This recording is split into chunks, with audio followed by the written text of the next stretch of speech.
Taehan stood in the observation deck and watched the alien ships arrive. They were beautiful and terrible at the same time. Huge vessels that looked like silver wings spread across the darkness of space. The Valthine Empire had come to Earth, and nobody knew if this was the beginning or the end. He touched the glass window with one hand. 28 years old, and he never thought he would see aliens in his lifetime. Now they were here, and everyone was scared. The news channels showed people praying, crying, running to be with their families. World leaders gave speeches about staying calm, but their voices shook when they spoke. Tae was a xenolinguist. That meant he studied alien languages, even though there had never been aliens to talk to before. People used to laugh at his job. Not anymore. Now, he was one of the most important people on Earth. The government needed him to help talk to the Valthine. "They're asking for a meeting again," said Mina Park. She was the lead ambassador, a woman in her 50s with gray hair and tired eyes. She had not slept in 3 days. "They want us to stop all our faster-than-light experiments. They say we're breaking some kind of galactic law." Tae nodded. He had read the translated messages. The Valthine did not ask nicely. They commanded. They told Earth what to do like a parent scolding a child. It made people angry, but what could Earth do? The Valthine had weapons that could destroy a planet. Earth had rockets and hoped the meeting room was cold. Tae thought maybe the Valthine liked it that way. He sat next to Mina and other diplomats. Across the table sat the aliens. They looked almost human, but not quite. Tall, with pale blue skin and eyes that had no white parts, just solid silver. They wore clothes that seemed to be made of liquid metal. Always moving and shifting. In the center sat Princess Lyrie. She was the Empress's third daughter, sent to handle the Earth problem. She looked young, maybe Tae's age, but he knew the Valthine lived for hundreds of years. She could be older than his grandmother, and he would never know. "Your species must cease all faster-than-light research immediately," Lyrie said. Her voice was flat, without emotion. "You are not ready for such technology. You will destroy yourselves or others." Mina tried to negotiate. She talked about Earth's rights, about humanity's dreams to explore the stars, about compromise. Lyrie listened with a face like stone. She said no to everything. The meeting ended badly. The Valthine stood and left without another word. "This is impossible," Mina said later, rubbing her temples. "She won't listen to anything. It's like talking to a computer." Tae had an idea, but it was strange. Maybe too strange. "What if we stop acting like diplomats?" he said. "What if we just try to be human?" Mina looked at him like he was crazy. "What does that mean?" "I don't know yet," Tae admitted. "But everything we've tried isn't working. Maybe we need to do something different. Something they don't expect." The next day, Tae asked for a private meeting with Princess Lyrie. He expected her to say no, but she agreed. Maybe she was curious. Maybe she was bored. He did not know. They met in a small room, not the big formal meeting hall. Tae brought a bag with him. Lyrie sat across from him, her silver eyes watching his every move. "I did not bring documents," Tae said. "Or proposals. Or speeches. Then why did you request this meeting?" Lyrie asked. Her voice still had no emotion, but Tae thought he heard a tiny bit of curiosity. Tae opened his bag and took out a container. Inside was tteokbokki, spicy Korean rice cakes from a street vendor near his apartment. The smell filled the room, warm and spicy and alive. "I brought food," he said. "On Earth, when we want to know someone, we share a meal. It's not about politics or war. It's just about being people. Or, well, beings, I guess." Lyrie stared at the food. She looked confused. "This is your negotiation strategy? Food?" "No," Tae said honestly. This is me trying to be a person talking to another person. Not a human talking to an alien. Just two individuals. He pushed the container toward her and took out chopsticks. He picked up a rice cake and ate it, showing her it was safe. Then he offered her the chopsticks. Lyrie looked at the food for a long moment. Her face did not change, but something in her eyes shifted. She took the chopsticks. Her hands moved clumsily with them. She picked up a rice cake and brought it to her mouth. Tay watched her taste it. For the first time since the Valthine arrived, he saw an expression on her face. Her eyes widened just a little. Her lips pressed together. She chewed slowly. "It is hot," she said. "Painful, but also interesting." "That's the spice," Tay explained. "We call this comfort food. We eat it when we're sad or happy or when we just want to remember good times. My mom used to make this for me when I was a kid." "Your mother prepared this?" Lyrie asked. She took another piece. "No, I bought it from a street vendor. But she used to make it. The taste reminds me of home, of being loved, of being safe." Lyrie put down the chopsticks. She looked at Tay with those strange silver eyes. "You assign emotional meaning to food consumption?" "We assign emotional meaning to everything," Tay said with a small smile. "That's what makes us human." For the first time, Princess Lyrie looked uncertain, like she was seeing something she did not understand but wanted to.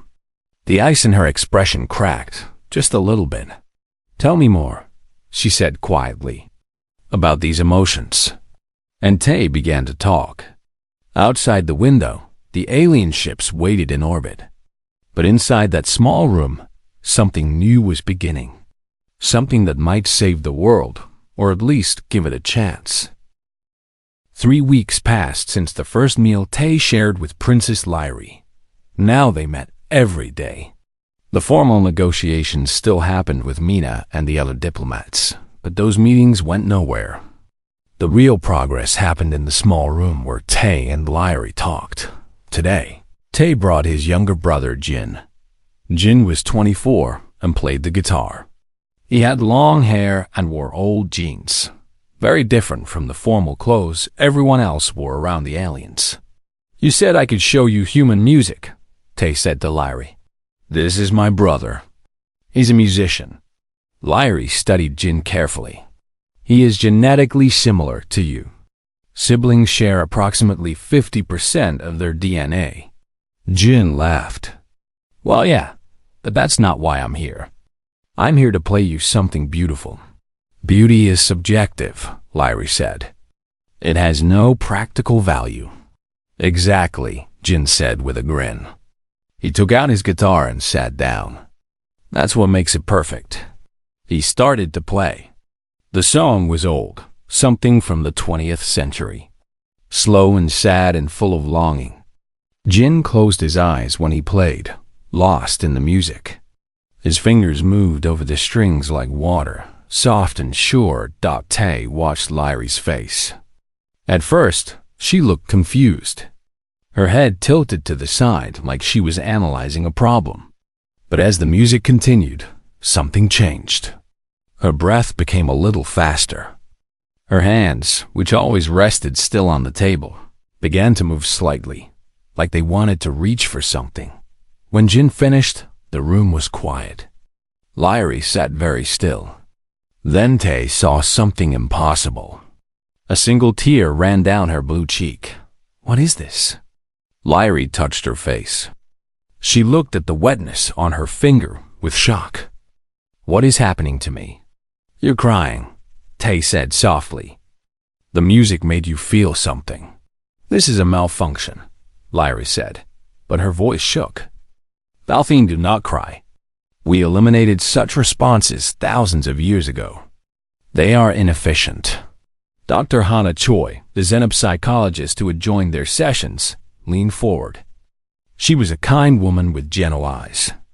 "It's not a malfunction, Princess. It's an emotion. Sadness, maybe. Or beauty. Or both. I do not understand," Lyrie said. She looked scared for the first time. Why would you create sounds that cause pain? It's not pain exactly, Tay explained. It's feeling. Humans need to feel things. Happy things, sad things, everything in between. That's how we know we're alive. Lyrie stood up suddenly. I must leave. I need to process this. She left quickly, almost running. Jin put down his guitar and looked at his brother. Did I break the alien princess? No, Tay said, though he was not sure. I think you just woke something up inside her. That night, Tay could not sleep. He kept thinking about Lyrie's face when the tear fell. He wondered if he was doing the right thing. The Valthine had evolved past emotions on purpose. Who was he to bring them back? But the next day, Lyrie came to their meeting. She sat down across from Tay and said, I want to understand more. About feelings. About being human. So Tay taught her. He showed her movies that made people laugh and cry. He took her to virtual reality simulations of Earth cities, forests, and oceans. He introduced her to poetry, to paintings, to stories. Lyrie absorbed everything like a student who had been hungry for knowledge all her life. She started to change. Small things at first. She smiled sometimes, though it looked awkward on her face, like she was learning how to use muscles she never knew existed. She asked questions that were not about logic or efficiency. She wanted to know why humans fell in love, why they kept pets, why they watched sunsets when there was no practical reason. But not everyone was happy about this. Commander Vex was the Valthine military leader stationed near Earth. He was old and traditional. He watched Lyrie's changes with suspicion. The princess is becoming contaminated, Vex told his officers. Human emotions are a weakness. If this spreads to our other people, the Empire will fall. But Vex also noticed something else. His military computers could not predict human behavior. Every simulation they ran about Earth's defenses failed. Humans did not follow logical patterns. They made choices based on emotions, on loyalty, on things that made no sense. A human captain might sacrifice their ship to save 3 people. A Valthine would never do that. It was inefficient.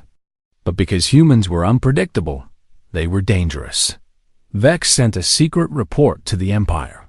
Humans were valuable, he said. Not as allies, but as subjects to study.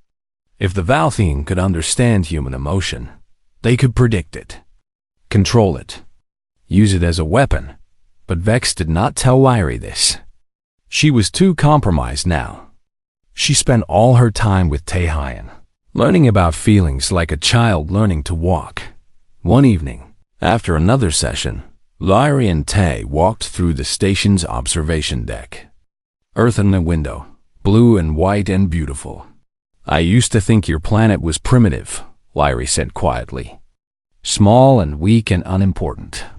But now when I look at it, I feel something warm inside my chest. Is this what you call affection? Maybe, Tay said. Or appreciation. Or connection. I have spent 247 years existing, Lyrie said. But I think in these few weeks, I have begun to live. There is a difference, is there not? Tay looked at her. In the earth light, her blue skin seemed to glow. Her silver eyes were not cold anymore. They were bright and alive and full of wonder. Yes, he said. There's a big difference. Lyrie turned to him. Taehyun, I must tell you something. I am frightened. These feelings are overwhelming. Sometimes I think I am going insane. But I also do not want them to stop. What does that mean? It means you're becoming more than what you were, Tay said. And that's scary, but it's also beautiful. She reached out slowly and took his hand. Her skin was cool to the touch.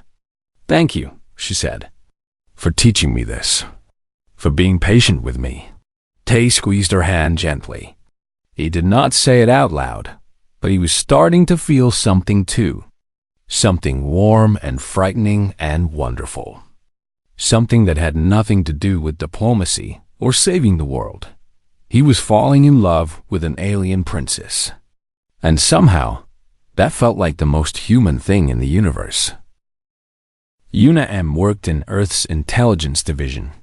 She was quiet and careful, the kind of person nobody noticed until it was too late. For weeks, she had been monitoring Valthene communications, looking for threats. What she found was worse than anyone expected. She burst into Mina's office without knocking. "We have a problem. A big one." Mina looked up from her desk. Dark circles surrounded her eyes. "What now?" "Regent Cross," Yuna said, pulling up holographic data. "He's Princess Lyri's uncle, the Empress's brother. He's planning a coup, and Earth is part of his plan." The data floated in the air. Encrypted messages, troop movements, research files. Yuna had spent days breaking the codes. What she found made her blood run cold. "Cross wants to kill the royal family," Yuna explained. "He thinks they're too soft, too traditional. But he's also been studying humans, our emotional responses. He wants to use us as test subjects for a new weapon system." "What kind of weapon?" Mina asked, though she was afraid of the answer. "Emotion-based warfare," Yuna said. "Imagine a device that makes you feel terror so strong you cannot fight, or sadness so deep you want to die." He's been collecting data on human neural patterns. He wants to weaponize feelings. Mina sat back in her chair. "Does Princess Lyri know?"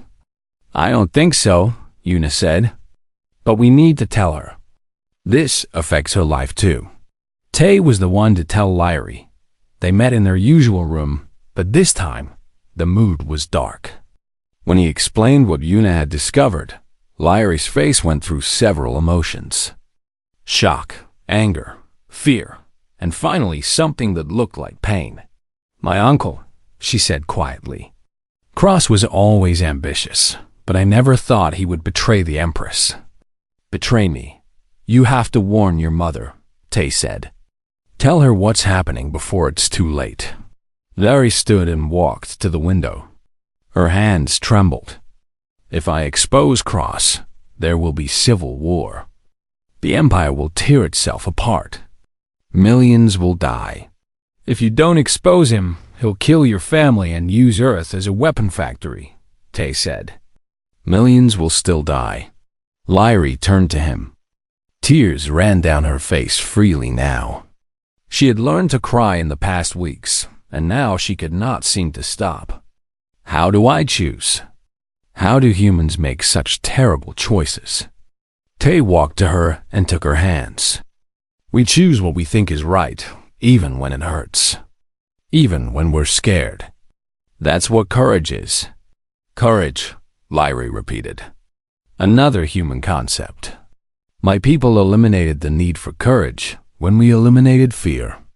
But now I feel both, and I do not know which one is stronger." "You're stronger," Tay said. "You just have to trust yourself." Lyri looked into his eyes. "You have changed me, Taehyun. Before I met you, I was like a machine. I followed orders. I thought logic was everything. But now I feel so much that it overwhelms me. Love, fear, anger, hope. Are these feelings worth the pain they bring?" "Yes," Tay said without hesitation. "Because they also bring joy. And meaning. And connection. You're not alone anymore. Lyri, you have people who care about you. I have you," she said softly. "Yes," Tay admitted. "You have me." They stood close together for a long moment. Then Lyri pulled away and straightened her shoulders. "I will contact my mother. I will tell her everything. But I need proof. Evidence that Cross cannot deny." Yuna and Tay worked together to gather more data. They hacked into Valthene systems, recorded communications, and built a case. Tay's colleague from the linguistics department, helped decrypt the files. He was suspicious of the whole situation. "Are you sure we can trust her?"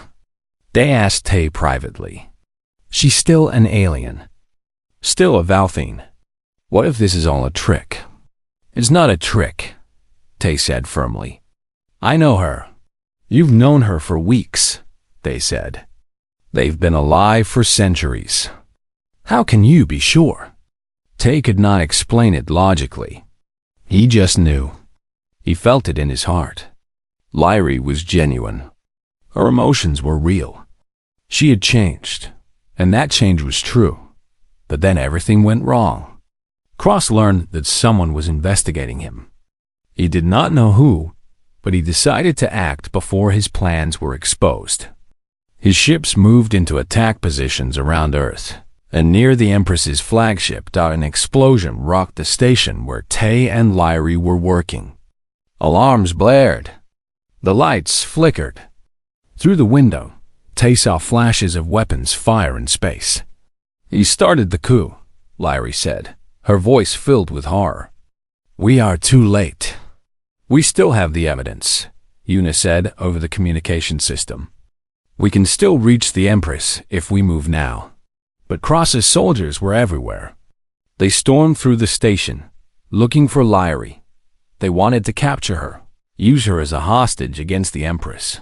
Tay grabbed Lyrie's hand. We need to run, now. They fled through the corridors. Tay had never been in combat before. He was a linguist, not a soldier. But fear made him fast. And something else too. The need to protect Lyrie. She had become precious to him, more important than his own safety. They ducked into a storage room. Outside, they heard footsteps and harsh voices. Valthine soldiers searching for them. In the darkness, Lyrie whispered, I am afraid, Tay. I do not want to die. Is that cowardice? No, Tay said, holding her close. That's being alive. Only the living feared death. These emotions you taught me, Lyrie said. They hurt. But I would not trade them for anything. Even if I die today, I am grateful. You showed me what it means to truly exist. Tay felt his heart breaking and swelling at the same time. We're not going to die. I promise. We'll get through this together. The door burst open. Valthine soldiers pointed weapons at them. But before they could fire, an explosion from somewhere else in the station shook everything. The soldiers fell, and in the chaos, Tay and Lyrie ran again. They had to reach the Empress. They had to stop this war. And somewhere in the running and the fear and the desperate hope, Tay realized something profound. Lyrie was no longer just an alien princess. She was the person he loved, and he would do anything to save her, even if it meant sacrificing everything. Space battle raged around Earth. Admiral Sora Kang commanded the human fleet from her flagship. She was 60 years old and had fought in 3 wars on Earth, but she had never fought aliens before. Their ships are too fast, her tactical officer reported. Our weapons can barely track them. Then stop trying to track them, Sora said calmly. Fire where you think they'll be, not where they are. Humans are good at guessing.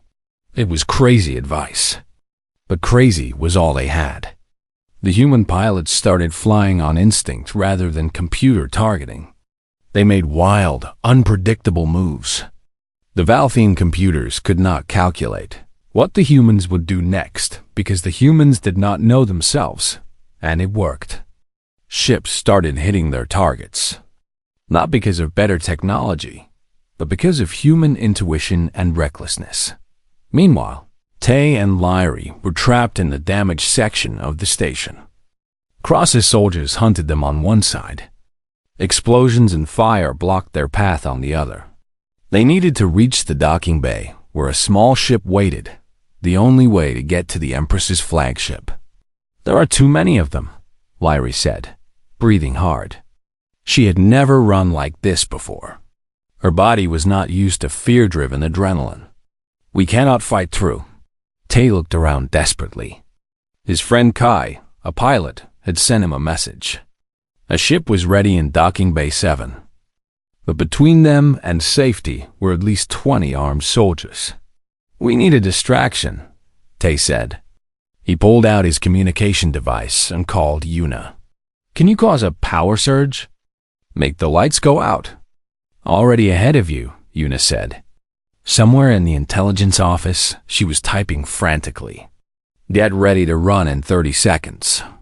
Tay and Lyrie crouched behind a broken wall. They could hear the soldiers getting closer. Lyrie's hand found his in the darkness. Her skin was cold with fear. "Tay," she said quietly, "if we do not survive this, I want you to know something. These weeks with you have been the most meaningful time of my entire existence. You taught me to feel. That is a gift I can never repay." "You don't need to repay it," Tay said. "You gave me something too. You showed me that connection can happen anywhere, with anyone, even across the stars." The lights went out. Emergency systems kicked in, bathing everything in red light.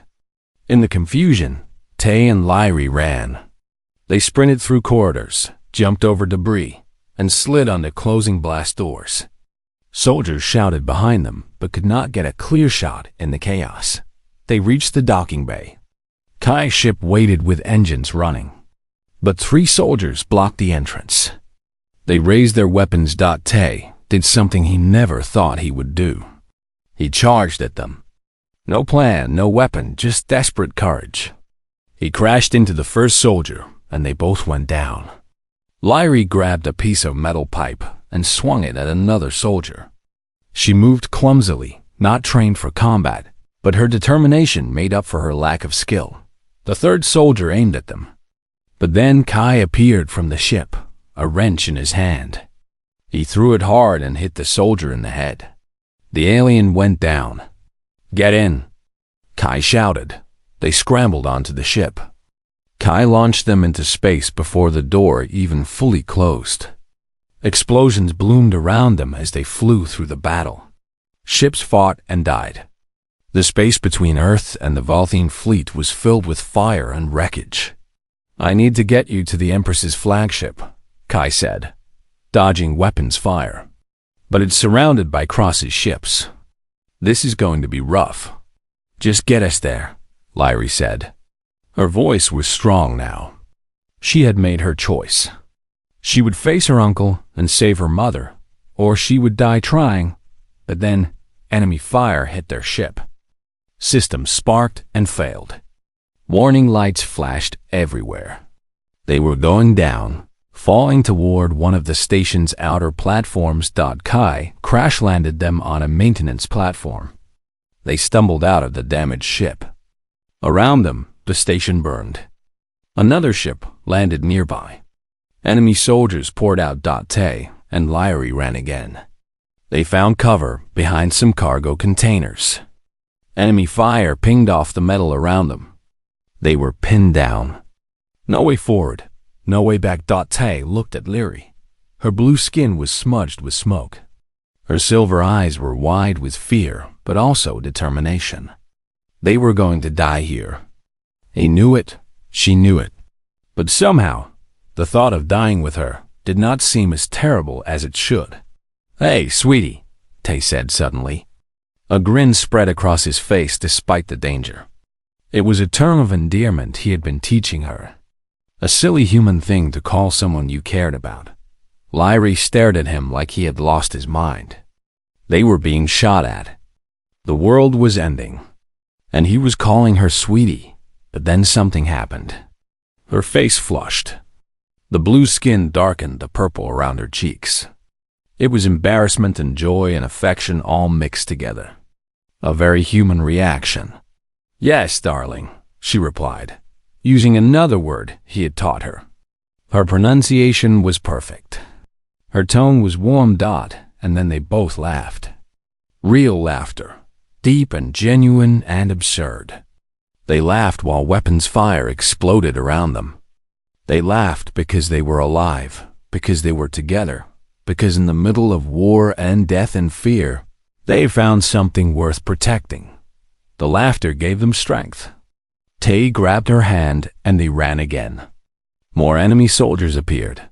But Kai came out of nowhere in a ground vehicle and ran them over. He skidded to a stop. "You two are crazy," Kai shouted, laughing while being shot at. "Now get in." They climbed into the vehicle. Kai drove like a maniac through the damaged station. They reached another docking bay. This time, a larger ship waited. Captain Wu stood at the entrance. "The Empress is waiting," Wu said. "We created a gap in the enemy lines, but it will not last long. We need to go now." They boarded the ship. As it lifted off, Tay looked down at the station below. So much destruction. So much death. But humans and Valthene were fighting together now. The loyal forces had joined with Earth's fleet.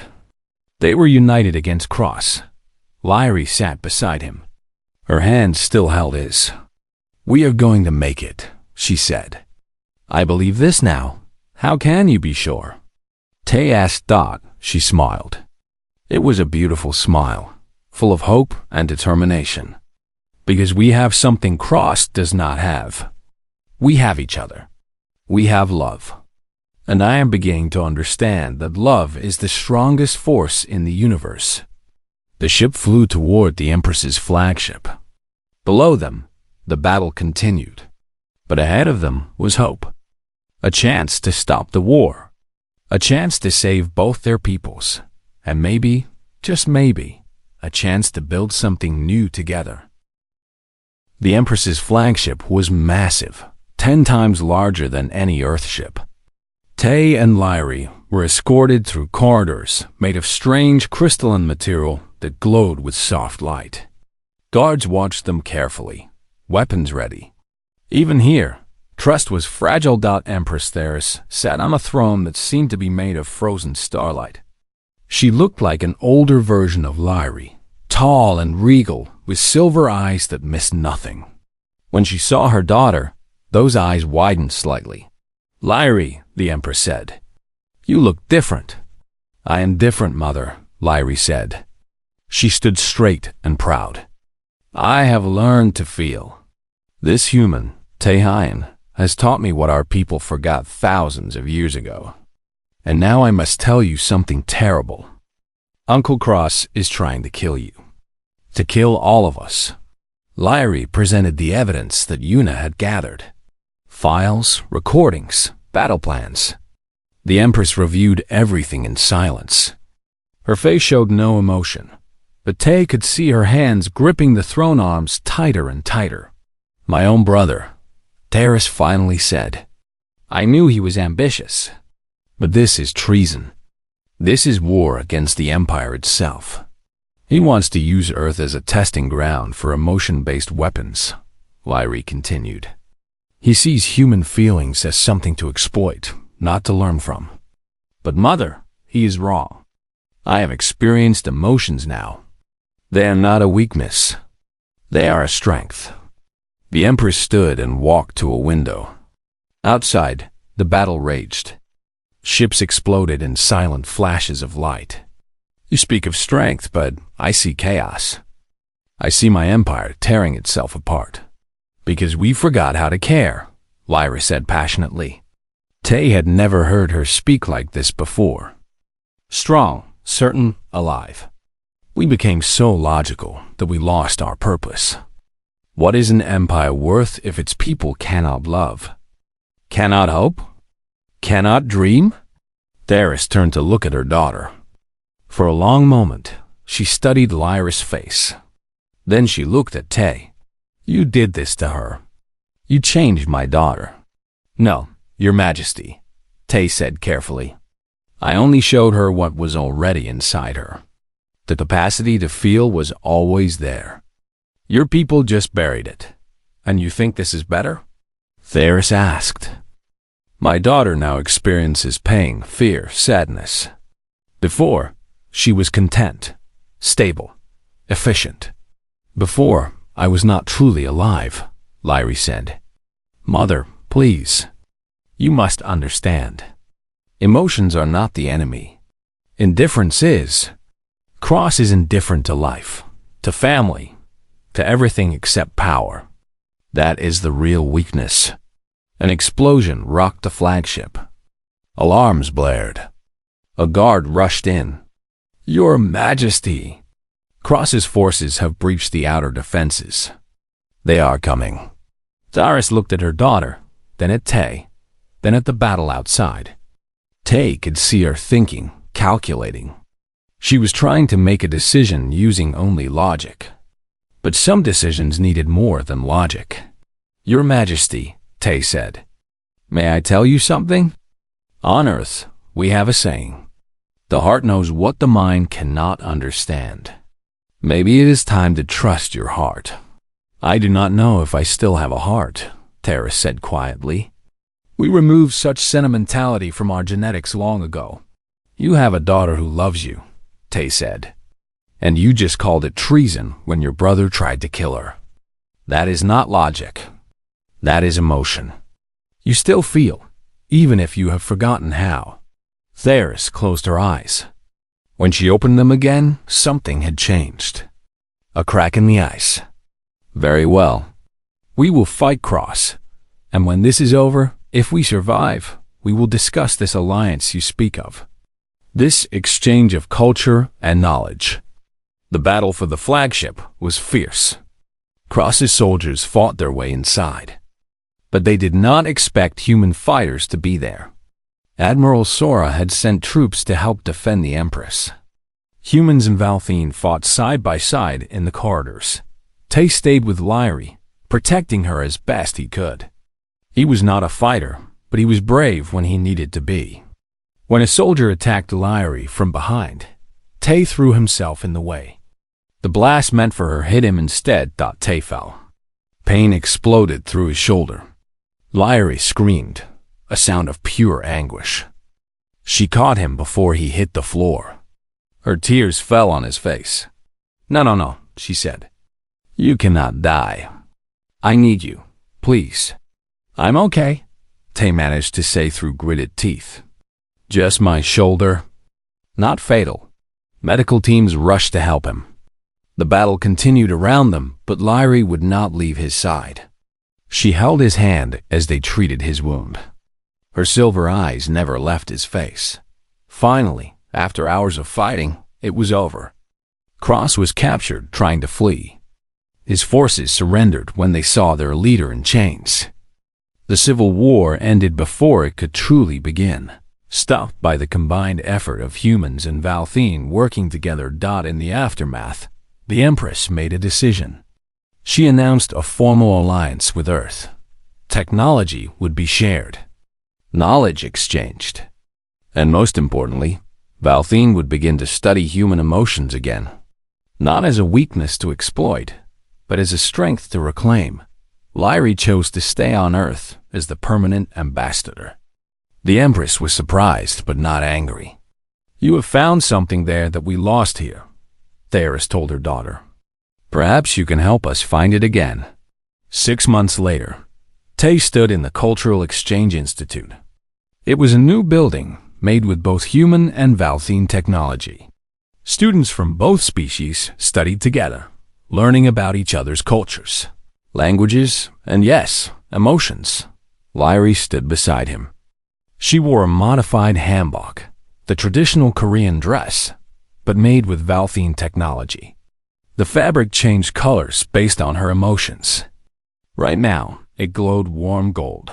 Happiness. Jin played music at the opening ceremony. Not just guitar now, but a fusion instrument that combined human and alien technology. The sound was beautiful, otherworldly, touching hearts across two species. Tay's mother, Mina, approached them. She had retired from formal diplomacy, but still advised the institute. She looked at Lyri with warm eyes. Welcome to the family, she said simply. Lyri's eyes filled with tears. Happy tears. She hugged Mina, a gesture she had learned from humans. Thank you, she whispered, for accepting me. That evening, Tay and Lyri stood on a balcony overlooking the city. Above them, Valthine ships and Earth ships flew in formation, patrolling together. Two species united not by force, but by understanding. Do you ever regret it? Tay asked. Learning to feel? All the pain that comes with emotions? Lyrie took his hand. Her skin was not cold anymore. Or maybe Tay had just gotten used to it. Never, she said. Yes, emotions bring pain. But they also bring joy, love, connection, purpose. Before I met you, one existed for 247 years. But I only started living when you taught me to feel. You taught me something too, Tay said. You taught me that being human is not about what species you are. It is about how you live, how you love, how you connect with others. A young Valthine student approached them nervously. She was one of the first of her kind to voluntarily study emotions. Princess Lyrie, the student said. May I ask you a question? Of course, Lyrie said with a gentle smile. Why did you choose to stay with humans? The student asked. They are technologically inferior. They are chaotic and unpredictable. They live such short lives. What could they possibly offer that the Empire cannot? Lyrie looked at Tay. She thought about everything they had been through together. The fear, the laughter, the love. She thought about her uncle asking the same question in a different way, seeing humans as primitive. They taught us that efficiency is not everything, Lyrie said. Sometimes the most illogical thing, like love, like laughter, like sacrifice, is the most powerful force in the galaxy. The Empire gave me existence, but humanity gave me life. There is a difference. She squeezed Tay's hand. He squeezed back. Around them, humans and Valthine worked together, learned together, lived together. It was not always easy. There were still misunderstandings, conflicts, challenges. But they faced them together, and somewhere in the night sky, the stars shone down on two species who had found each other across the void. One species teaching the other to feel, the other teaching the first to dream. Together, they would build something new, something better than either could create alone, a future filled with both logic and love.